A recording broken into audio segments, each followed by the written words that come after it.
Welcome friends.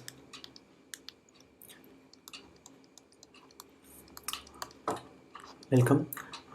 Today we are going to see percentage problems for SSC banking and TNPSC examinations. இதில் பார்த்தீங்கன்னா பர்சன்டேஜில் பார்த்தீங்கன்னா முன்னாடி தெரிஞ்சிக்க வேண்டிய ஒரு சில விஷயங்கள் இருக்குது.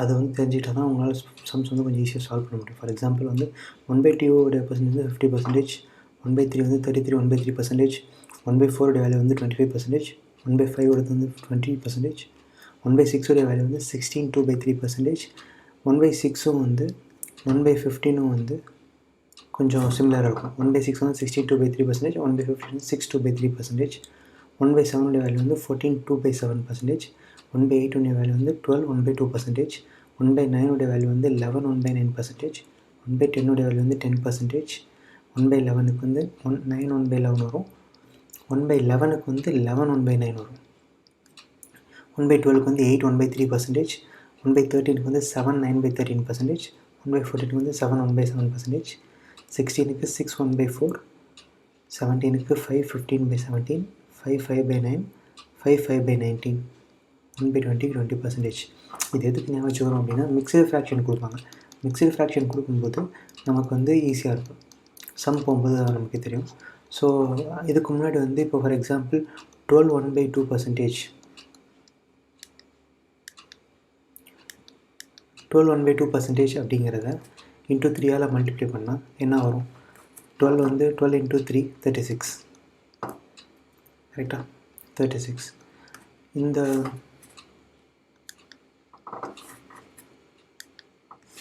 3 வந்து 12 கூட மல்டிப்ளை ஆகும், இது கூட மல்டிப்ளை ஆகும். அப்படிங்கும்போது 12 1/2% 3ஆல் மல்டிப்ளை பண்ணும்போது 36 × 3/2 இன்ட்டு கிடையாது 36 3/2ன்னு வரும். எப்பயுமே வந்து இந்த மாதிரி ஒரு ஃப்ராக்ஷன் இருக்கும்போது இந்த 3ஐயும் 2ஆல் டிவைட் பண்ணி பார்க்கணும். 1 × 2 பேலன்ஸ் 1. அப்படி இருக்கும்போது இந்த 1 வந்து 36 கூட சேர்ந்துடும். அப்படின்னா இதோட வேல்யூ வந்து 37 1/2% ஃப்ராக்ஷன். பர்சன்டேஜில் ஃப்ராக்ஷன், அதாவது 12 1/2 × 3 வந்து 37 1/2%. அப்போ 12 1/2 ஒரு வேல்யூ வந்து 12 1/2 உடைய வேல்யூ வந்து என்னது? 1/8. இப்போ 3/8 வந்து = 37 1/2%. எப்படி வந்து ஃப்ராக்ஷனை மல்டிப்ளிகேஷன் பண்ணணும் அப்படிங்கிறதுக்காக இது பார்த்தோம். இப்போ ஃபஸ்ட் சம் கொடுப்பேன்.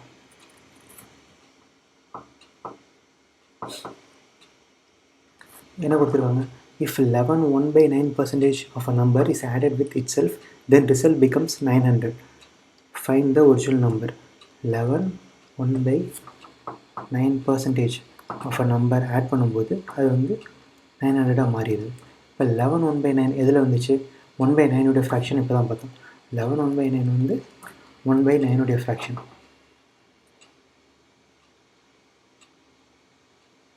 11 1/9. ஸோ இப்போ நமக்கு என்ன தெரியும்? 1/9 உடைய வேல்யூன்னு தெரியும். இப்போ 1/9 ஒரு நம்பரோட 100% வேல்யூ வந்து ஃப்ராக்ஷனில் 1. அப்போ ஒரு நம்பரோட 1/9 ஒரு ஃப்ராக்ஷன் ஆட் பண்ணும்போது கிடச்சிருக்க வேல்யூ தான் 900. அப்போ 9 + 1 இதை மல்டிப்ளை பண்ணிட்டு இதோட அடிஷன் பண்ணும்போது கிடைக்கக்கூடிய ஆன்சர் வந்து 10/9 வேல்யூ வந்து 900. நமக்கு 10 வேல்யூ தான் கொடுத்துருக்காங்க, 900 கொடுத்துருக்காங்க. நமக்கு ஆனால் 1ஓட வேல்யூ வேணும். ஓகேவா? எப்பயுமே இந்த மாதிரி இதில் இந்த 10 அப்படிங்கிறது அடிஷனோ சப்ராக்ஷனோ பண்ணதுக்கப்புறம் கிடைச்ச number, new percentage or number. Whereas இந்த 9 அப்படிங்கிறது ஒரிஜினல் நம்பர். எப்பயுமே ஒரிஜினல் நம்பர் கேட்டாங்கன்னா இந்த 900 10ஆல் டிவைட் பண்ணும். 900 10ஆல் டிவைட் பண்ணும். அப்போ தான் 1 கிடைக்கும். 1ஓட வேல்யூ வந்து 90. அப்படின்னா நமக்கு ஒரிஜினல் நம்பர் என்னது? 9. அப்போ ஆன்சர் வந்து 9 × 90 = 810. இதுதான் ஆன்சர்.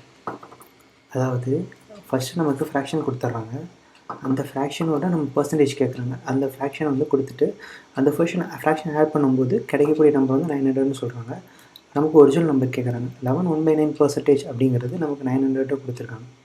இதை நம்ம ஃப்ராக்ஷனாக ஜஸ்ட்டு கன்வெர்ட் பண்ணுறோம். ஃப்ராக்ஷனாக கன்வெர்ட் பண்ணும்போது 1/9 கிடைக்குது.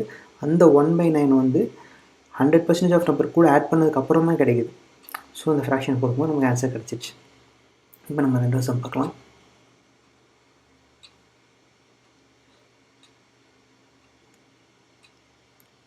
If 64 is added to a number, the number becomes 157 1/7% of itself. Find the numberனு கேட்டுருக்காங்க. 64 ஆட் பண்ணும்போது நம்பர் வந்து என்னவா மாறுது? 157 1/7%. இப்போ இன்னொரு பர்சன்டேஜை பார்த்தோன்னே மிக்சட் பர்சன்டேஜை பார்த்தோன்னா அதை ஃப்ராக்ஷனாக மாற்றணும். ஃப்ராக்ஷனாக மாற்றும்போது 1/57 எப்படி எழுதலாம்? 100 + 57 1/7%. 100 அப்படிங்கிறத 1 எழுதலாம். நமக்கு 57 எப்படி எழுதலாம்னு தெரியாது. ஸோ இங்கே இருக்க 7 பார்த்துக்கோங்க. அதுக்கப்புறம் நம்ம பார்த்தோம் இல்லையா ஃப்ராக்ஷன், எங்கெங்கே 7 இருக்குதுன்னு பாருங்கள் ஃப்ராக்ஷனில். இந்த ரொட்டீன் நம்ம ஞாபகம் வச்சுக்கணும். 7 வந்து 1/7லேயும் இருக்குது, 1/14லேயும் இருக்குது. 1/7 வேல்யூ வந்து 14 2/7, 1/7 வேல்யூ வந்து 14 2/7, 1/14 வேல்யூ வந்து 7 1/7. இப்போ நம்ம இங்கே போட்டு பார்க்கலாம். 1/7 வேல்யூ வந்து 14 2/7, 1/14 வேல்யூ வந்து 7 1/7. இப்போ நமக்கு தெரியுது இதை வந்து 3/7 4/7 போடும்போது 4/7னா -1 4ஆல் மல்டிப்ளை பண்ணும்போது ஃப்ராக்ஷனில் 2 சைடும் மல்டிப்ளிகேஷன் ஆகும். அப்படிங்கும்போது 14 × 4 வந்து 56, 4 2s 8/7. நான் என்ன சொன்னேன்? திருப்பி 8/7 நம்ம மல்டிப்ளை பண்ணோம், டிவைட் பண்ணோம். 1 டைம்ஸ் 7 பேலன்ஸ் 1. அப்போ இந்த 1ம் இதோட அடிஷன் ஆகிடும். அப்போ 57 1/7. அப்போ 4/7 இங்கே வரப்போகுது. ஃப்ராக்ஷனை பார்த்தோன்னே அதை நம்ம சிம்ப்ளிஃபை பண்ணுறோம். 1 + 4/7 அதோட வேல்யூ வந்து 7 + 4 8 9 10 11/7. இப்போ நம்ம என்ன தெரிஞ்சிச்சு? 11/7 ஃப்ராக்ஷனை தெரிஞ்சிச்சு. 11/7 ஃப்ராக்ஷனை தெரிஞ்சிச்சு. இப்போ சொன்ன மாதிரி 11 வந்து இந்த 64 ஆட் பண்ணதுக்கப்புறம் கிடைச்ச நியூ நம்பர் ஆர் பர்சன்டேஜ். இந்த இடத்துல பர்சன்டேஜ் கொடுத்துருக்காங்க. 7 வந்து ஒரிஜினல் நம்பர். இப்போ நமக்கு 11 வந்து 11ஓட வேல்யூ வந்து என்னென்னு தெரியாது. மொத்தமான வேல்யூ வந்து பர்சன்டேஜில் கொடுத்துருக்காங்க. ஆனால் 64 வந்து என்னதுன்னு தெரியும். அடிஷனாக ஆட் பண்ண நம்பர், ஒரிஜினல் நம்பரோட ஆட் பண்ண நம்பர். ஒரிஜினல் நம்பரோட எவ்வளோ ஆட் பண்ணியிருக்காங்க? 11 - 4 11 - 7 4. 4 அப்படிங்கிற வேல்யூ வந்து 64 அப்படின்னா 1 அப்படிங்கிற வேல்யூ வந்து 64 / 4ஆல் போடும்போது 16 கிடைக்கும். 16ங்கிறது 1. நமக்கு என்ன வேணும்? ஒரிஜினல் 7ன்னு தெரியும். அப்போ ஒரிஜினல் வேல்யூ 7 × 16. 7 × 16. 7 6 42. 7 × 7 8 9 10 11. ஆன்சர் வந்து 112.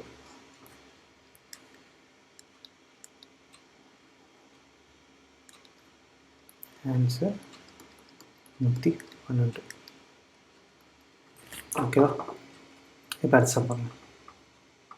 If 932 is added to a number, then it becomes 444 4/9%. 930 add பண்ணும்போது கிடைக்கக்கூடிய நம்பர் வந்து 444 4/9%. இதை எப்படி எழுதலாம்? 400 + 44 4/9% எழுதலாமா? ஃப்ராக்ஷனில் எழுதலாம், பர்சன்டேஜ் வராது. 400 4ன்னு எழுதலாம் ஃப்ராக்ஷனில். ப்ளஸ் 44 நமக்கு என்ன தெரியும்? 1/9 வேல்யூ வந்து 11 1/9ன்னு தெரியும்.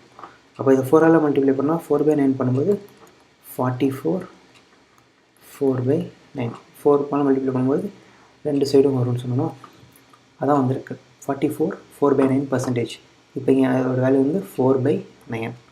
அப்போ 36 + 4 = 40/9. நமக்கு என்ன கொடுத்துருக்காங்க? இப்போ நம்ம கண்டுபிடிச்சிட்டோம், ஃப்ராக்ஷன் கண்டுபிடிச்சிட்டோம். 40/9ங்கிற ஃப்ராக்ஷன் கண்டுபிடிச்சிட்டோம். இதில் நமக்கு எது என்ன தெரியும்? நியூ, இது ஒரிஜினல். இப்போ நமக்கு என்ன கொடுத்துருக்காங்க? 930 is added to a number. Add பண்ணால் இந்த டிஃப்ரென்ஸ் அமௌண்ட் தான் கொடுத்துருக்காங்க. அப்போ 40 - 9 எவ்வளோ? 31.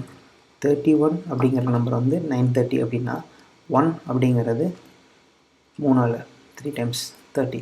அப்போ நமக்கு என்ன வேணும்? ஒன்று 9 தான் வேணும். Answer is equal to 9 into 30 which is 270. இதுதான் ஆன்சர். ஸோ இப்போ அடுத்த some. If 16 is added to a number, the result becomes 162/3% of itself. Find the original number. 16 add பண்ணும்போது நம்பர் வந்து 116 2/3% மாறுது அப்படின்னு சொல்கிறாங்க. 116 2/3% எப்படி எழுதலாம்? 100 + 16 2/3% எழுதலாமா? 100ங்கிறது ஃப்ராக்ஷனில் எழுதும்போது 1 ஆயிடுது. 16 2/3% வந்து என்ன நம்ம ஃப்ராக்ஷனில் பார்த்தோம்? 1/6. அப்போ இதை நம்ம போடும்போது என்ன வரும்? is equal to 7/6. இப்போ நம்ம என்ன கண்டுபிடிச்சிட்டோம்? 7/6 தான் நம்மளுடைய ஃப்ராக்ஷன் கண்டுபிடிச்சிட்டோம். நம்ம இதில் என்ன தெரியும்? 7 வந்து நியூ நம்பர், 6 வந்து ஒரிஜினல்னு தெரியும். இப்போ அதே மாதிரி பார்க்கும்போது நமக்கு 16 ஆட் பண்ணான்னு கொடுத்துருக்காங்க. அப்போ இது ரெண்டுத்துக்கும் எனக்கு டிஃப்ரென்ஸ் அமௌண்ட்டு வெறும் 1. அப்போ 1 வந்து 16 அப்படின்னா 6 வந்து எவ்வளோ? அப்போ அதான் answer. Answer is equal to 16 into 6 which is 96. Answer is equal to 96. இப்போ அடுத்த சம் பார்க்கலாம். If 21 is added to a number, the result becomes 137 1/2%. 137 1/2%. இது எப்படி எழுதலாம்? 100 + 37 1/2%. Sorry, fraction 37 1/2. இப்போ நமக்கு என்ன தெரியும்? 1/8 உடைய வேல்யூ வந்து 12 1/2ன்னு தெரியும். அப்போ 3/8 உடைய வேல்யூ வந்து என்னது? இன்ட்டு 3ஆல் மல்டிப்ளை பண்ணுங்கள். 36 3/2. 3ஐ திருப்பி 2ஆல் டிவைட் பண்ணுங்கள். 1 times 2 வரும், பேலன்ஸ் 1 வரும். இப்போ ஆன்சர் வந்து என்ன? இந்த 1 வந்து நமக்கு தெரியும், இங்கே பேர் வந்து தெரியும். அப்போ வேல்யூ வந்து 37 1/2. 3/8 தான் நம்மளோட ஃப்ராக்ஷன். அப்போ 1 + 3/8 is equal to 8 + 3 9 10 11. 11/8 தான் நம்மளோட ஃப்ராக்ஷன். 11/8 அவங்க என்ன கொடுத்துருக்காங்க? ஆடிஷன் ஆனது மட்டும் தான் கொடுத்துருக்காங்க. 9 10 11. இப்போ 3 வந்து 21 அப்படின்னா 1 வந்து 7.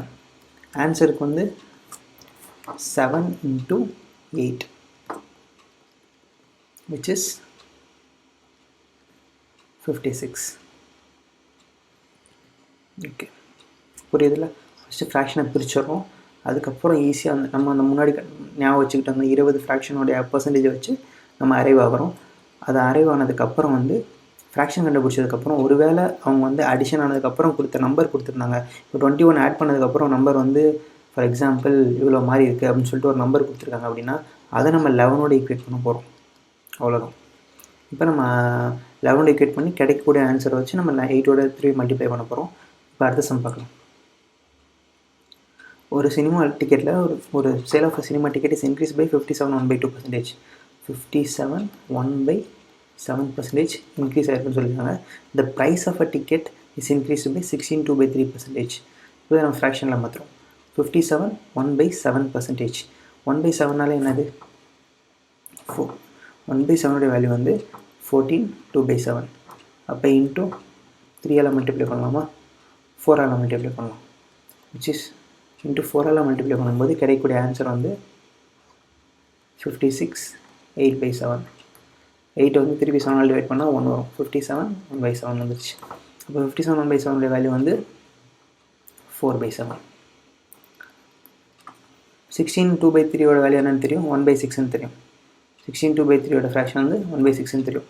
Find the percentage change in the revenue. இதுவும் இன்க்ரீஸ்ன்னு சொல்லியிருக்காங்க, இதுவும் இன்க்ரீஸ் சொல்லியிருக்காங்க. அப்போ வந்து 11/7 ப்ளஸ் 1ஆல் பண்ணும்போது நமக்கு என்ன கிடைக்கும்?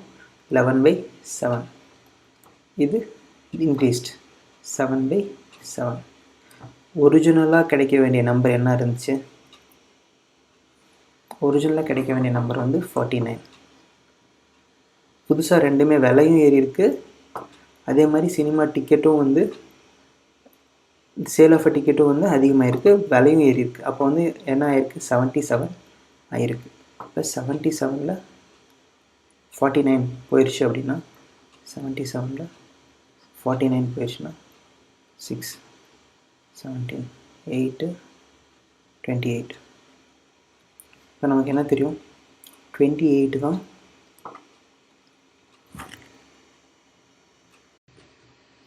இப்போ என்ன நம்ம சின்ன தப்பு பண்ணிட்டோம். 7/6% அப்படின்னு இல்லை நம்ம போட்டோம் இல்லையா, 7/6க்கு பதிலாக 7/7 போட்டேன். இப்போ அப்படி ஆக்சுவலாக அப்படி போடும்போது என்ன வரும் ஆன்சர் என்ன வரும் அப்படின்னா 77 divided by 7 6 42 வரும். 42 போயிடுச்சு அப்படின்னா 77 42 போயிடுச்சுன்னா 5 25 35. Find the percentage change in the revenue. 35 divided by 42 தான் ஒரிஜினல் வேல்யூ. ஒரு பர்சன்டேஜ் சேஞ்ச் இந்த ரெவன்யூன்னு கேட்டாங்கனாலே 35 அப்படிங்கிறது நம்ம டிஃப்ரென்ஸான ரெவன்யூ. ஒரிஜினல் ரெவன்யூ 42 இன்ட்டு 100 தான் பண்ணணும். 35 வந்து 7 டேபிளில் 5 டைம்ஸ், இது 6 டைம்ஸ், 3 டைம்ஸ் 50. நமக்கு என்ன தெரியும், 50 into 50 250. 250 divided by 3. 8 3s are 24. 250 24. 240. Balance 10. 3 times 9. Balance 1. அப்போ ஆன்சர் என்னது 83 1/3%. பர்சன்டேஜ் சேஞ்ச் இந்த ரெவன்யூ. இப்போ திருப்பி நம்ம அடுத்த சம் பார்க்கலாம். A labor works for 60 hours work week and he earns 2400 as wages. Okay, 60 hour work பண்ணுறாரு, 2400 அவர் சம்பாதிக்கிறாரு. If the work hour increased by 40%, வேலை செய்கிற நேரம் 40% இன்க்ரீஸ் ஆயிடுச்சு. and the duration of the work, if the hour wages increased by, அதாவது revenue 40% increase ஆயிருக்கு, duration of the work increased by 16.3%. Find the percentage change in the revenue. First எல்லாத்தையுமே ஃப்ராக்ஷனில் மாற்றும். 40% அப்படிங்கிறத ஃப்ராக்ஷனில் எப்படி எழுதலாம், 2/5. 1/5ங்கிறது 20%, 2/5 அப்படிங்கிறது 40%. அதே மாதிரி 16 2/3% எப்படி எழுதலாம் ஃப்ராக்ஷனில், 1/6 அப்படின்னு எழுதலாம்.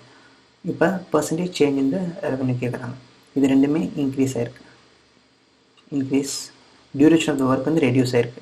அப்போ இது வந்து ரெடியூஸ் ஆகிருக்கு, இது வந்து இன்க்ரீஸ் ஆகிருக்கு. இதோட ஃப்ராக்ஷன் எப்படி மாறி இருக்கும், புது ஃப்ராக்ஷன் வந்து 7/5 ஆகிருக்கும். இதோட புது ஃப்ராக்ஷன் வந்து 5/6 ஆகிருக்கும். இது ரெண்டுத்தையும் மல்டிப்ளை பண்ணால் தான் நமக்கு இந்த வேஜஸ் கிடைக்குமா. அப்போ ரெண்டுத்தையும் மல்டிப்ளை பண்ணால் என்ன வருது, 7யும் 5யும் மல்டிப்ளை பண்ணுங்கள், இந்த 5யும் 6யும் மல்டிப்ளை பண்ணுங்கள். அப்போ 7 5s 35, 5 6 30. அப்போ டிஃபரன்ஸ் அமௌண்ட் என்ன இருக்குது, 5 தான் இருக்குது. அவங்க என்ன கேட்டிருக்காங்க, பர்சன்டேஜ் சேஞ்ச் இந்த ரெவன்யூ கேட்டிருக்காங்க. 5 divided by ஒரிஜினல் வேல்யூ வந்து 30 into 100, 3 0. 50 divided by 3.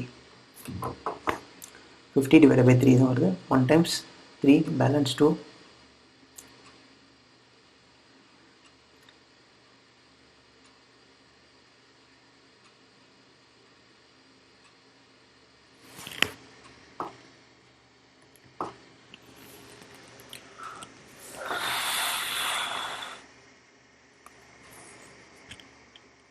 times 3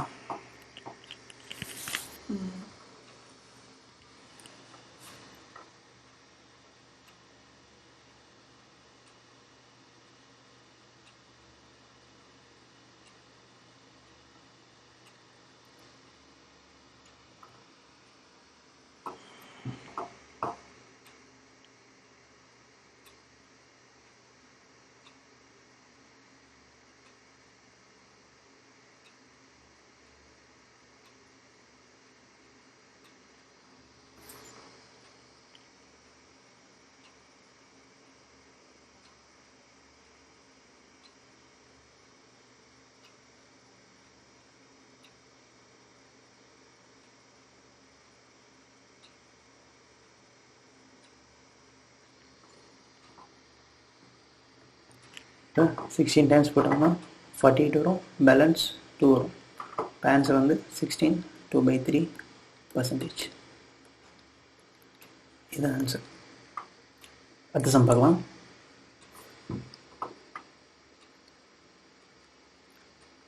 என்ன கொடுத்துருவாங்க, the population of a town is 1,89,000.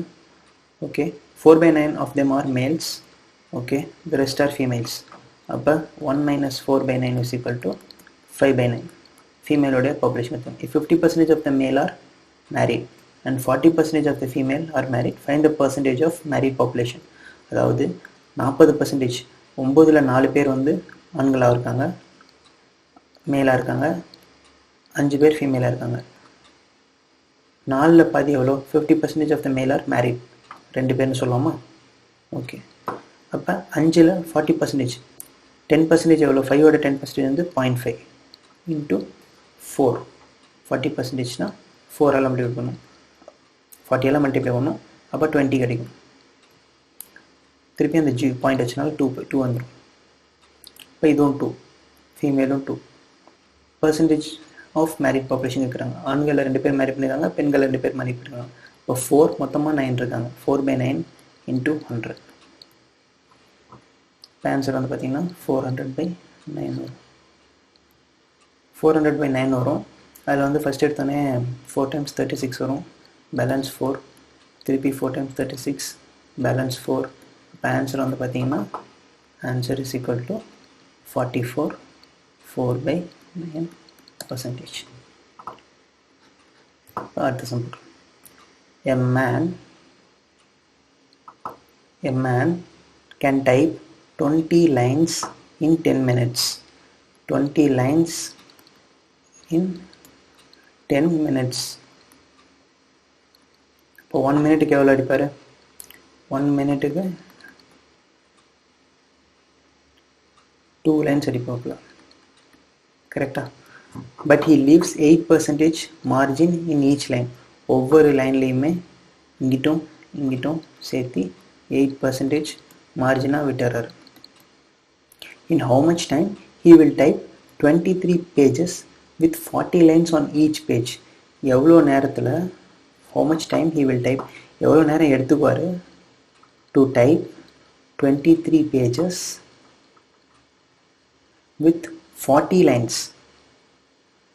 23 pagesலையும் each pageலையும் 40 lines இருக்கணும். on which he leaves 25% more margin than before. இந்த 8% மார்ஜின் கொடுத்துருந்தார்ல, இதை விட 25% மோராக கொடுக்குறாரு. இதில் இந்த 23 பேஜ் அடிக்கும்போது இந்த மாதிரி பண்ணும்போது எவ்வளோ டைம் எடுத்துக்கோங்க அப்படின்னு கேட்குறாங்க.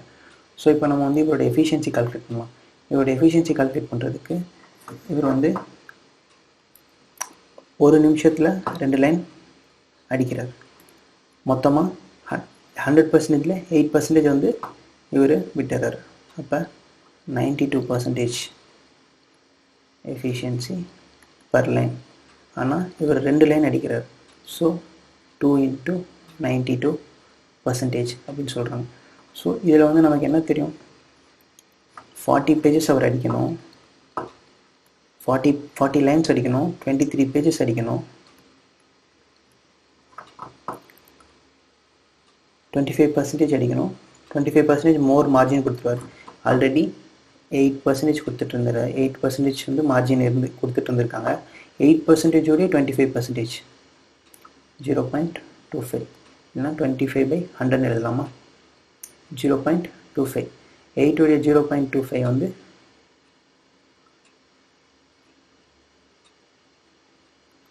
0.25 25/100.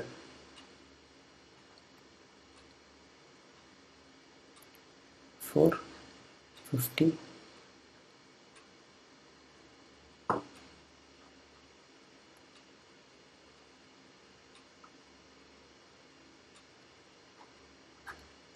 ஆன்சர் வந்து 2.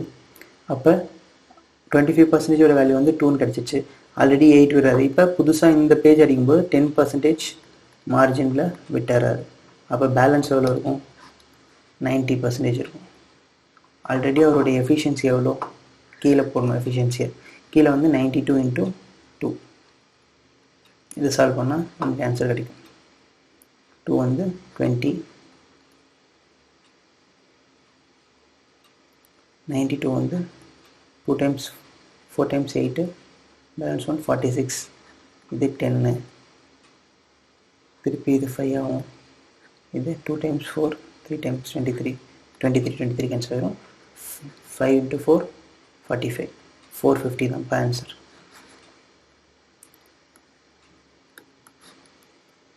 In how much time he will type? 450 minutes he will take. புரிஞ்சா என்ன பண்ணியிருக்கோம்? அதாவது அவருடைய 20 லைன் 10 நிமிஷத்தில் அடிப்பார் அவங்க கொடுத்துருக்காங்க. அப்படி அடிக்கும்போது அவர் இதுதான் அவரோட பேஜ் அப்படின்னா அதில் மார்ஜின் 8% விட்டுறாருன்னு சொல்கிறாங்க. 8% விட்டுட்டார் அப்படின்னா மீதி எவ்வளோ இருக்குது? 92% இருக்குது. அந்த மாதிரி ஒரு லைனில் ஒரே ஒரு லைனில் 92% அது மாதிரி ஒரு 2 லைன் அடிக்கிறாரு.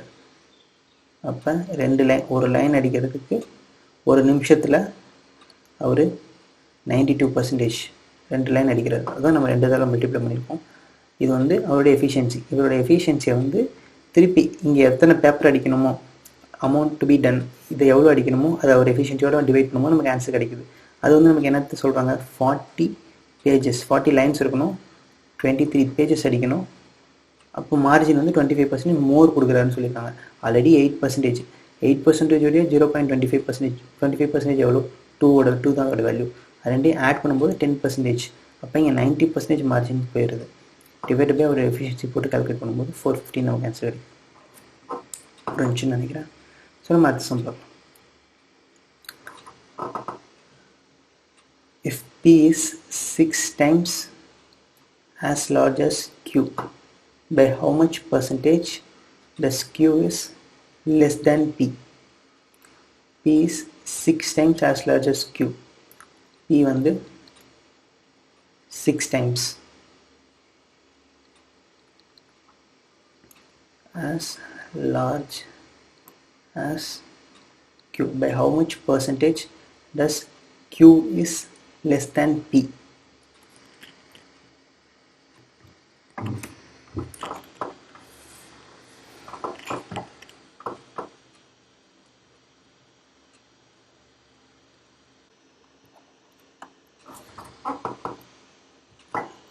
P 6 times as large as Q கொடுத்துருக்காங்க.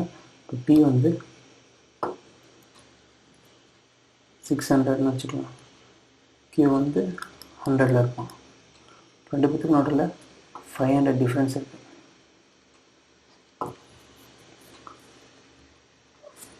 Pயோட வேல்யூ லெஸ் தேன் Pன்னு கேட்டிருக்காங்க. எவ்வளோ பர்சன்டேஜ்? அப்போ 600 into 100%.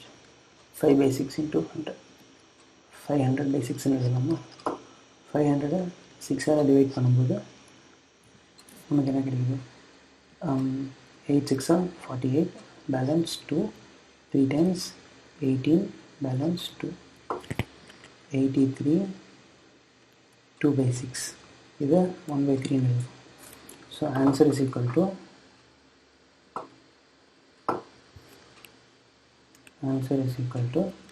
83 1/3.